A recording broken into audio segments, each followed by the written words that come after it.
Buenas noches con todos, soy un estudiante llamado Cosme Guzmán y hoy hablaremos sobre dilatación. Nos pongo un ejemplo. Un agujero circular en una placa de aluminio tiene un diámetro de 100 centímetros a 0 grados Celsius. ¿Cuál será su diámetro cuando la temperatura es de 100 grados Celsius? Y nos da como dato el coeficiente de dilatación del aluminio, que es igual a 2,3 por 10 a la menos 5. Primero vamos a tener que hallar todos los datos.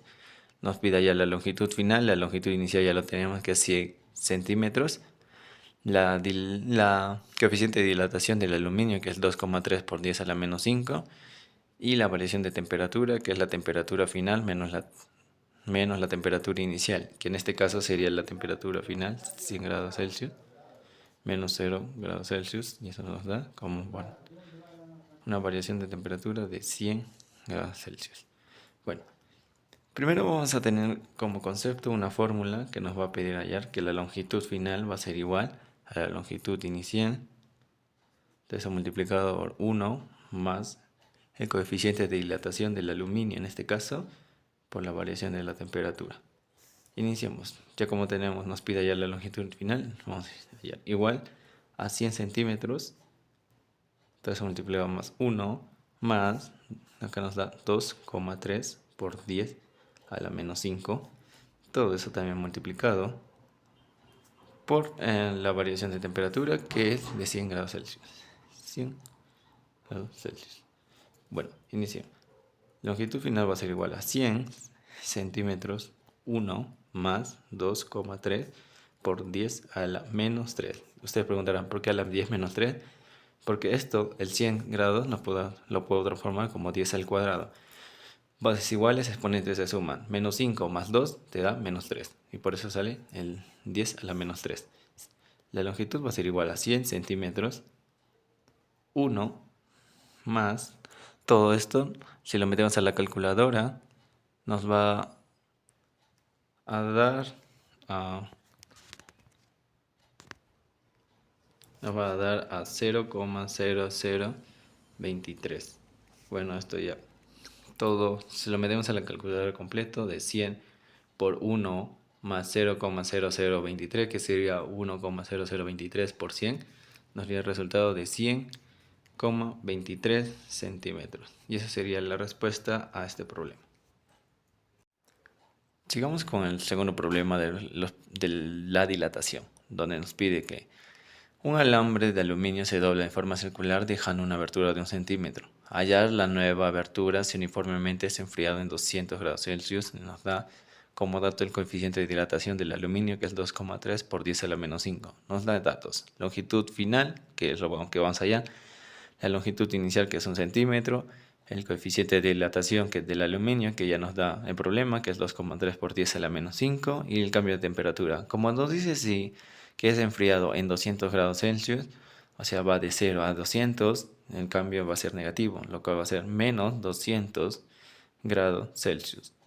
Bueno, aplicando la fórmula de la longitud final es igual a la longitud inicial, todo, entre paréntesis, 1 más el coeficiente de dilatación por la variación de temperatura. Vamos a poner, ya que tenemos los datos, solo reemplazamos. Longitud final va a ser igual a longitud inicial, que es 1 centímetro, 1 más coeficiente de dilatación, que es 2,3 por 10 a la menos 5. Entonces multiplicado por la variación de temperatura, que es menos 200 grados Celsius. Longitud final va a ser igual a 1 centímetro más 1. Todo esto poniéndolo a la calculadora te debe salir 0,0046. Sigamos, longitud. Claro, no se olviden siempre el signo. Como está positivo menos negativo, es menos 0,0046. Eso sería igual a 1 centímetro, y 1 más por menos es menos. O sea, 1 menos 0,0046 te debe dar a 0,9954. La longitud final entonces va a tener un resultado de 0,9954 centímetros. Y esa sería la resolución a este problema.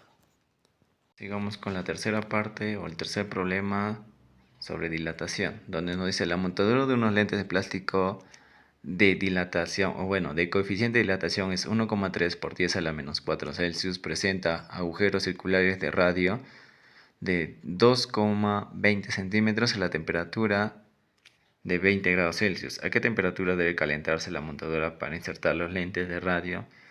2,21 centímetros. Para eso vamos a utilizar la fórmula donde nos dice la variación de longitudes va a ser igual a la coeficiente de dilatación por la longitud inicial por la variación de temperatura o cambio de temperatura. Pero acá no nos está hablando de longitud, sino se está hablando de radio. Entonces va a ser el cambio de radios o variación de radios por el coeficiente de dilatación por el radio inicial por la variación de temperatura. Bueno, primero que nada vamos a tener, ¿qué nos va a pedir allá? ¿A qué temperatura? Entonces necesitamos hallar este dato. La temperatura final es lo que nos pide hallar. Entonces veamos. Acá vamos a despejar la variación de temperatura. Acá va a ser variación de temperatura va a ser igual a variación de radios o cambio de radios por la longitud, no, por el coeficiente de dilatación por el radio inicial. Y esto nos da igual a nos da ambos radios, que nos dice primero radio final, que es 2,21, menos el 2,20, que es el radio inicial. Todo eso dividido por el coeficiente de dilatación, que es 1,3 por 10 a la menos 4 grados Celsius menos 1. Todo eso multiplicado por el radio inicial, que nos da acá, que es 2,20 centímetros. Todo esto, si lo ponemos a la calculadora, nos debe salir 34,965 grados Celsius. Y esa sería la variación de temperatura, pero nos está pidiendo la temperatura final. O sea, la variación de temperatura va a ser la temperatura final menos la temperatura inicial. Ya tenemos este dato, que es 34,965 grados Celsius. La temperatura final nos pide allá, pero nos da como dato la temperatura inicial, que es de 20 grados, menos 20 grados Celsius. Bueno, la temperatura final entonces llegaría a ser a 34,965 grados Celsius más 20 grados Celsius. La temperatura final entonces nos resulta 54,97 grados Celsius. Ese sería el tercer problema, la respuesta del tercer problema sobre dilatación. Muchas gracias.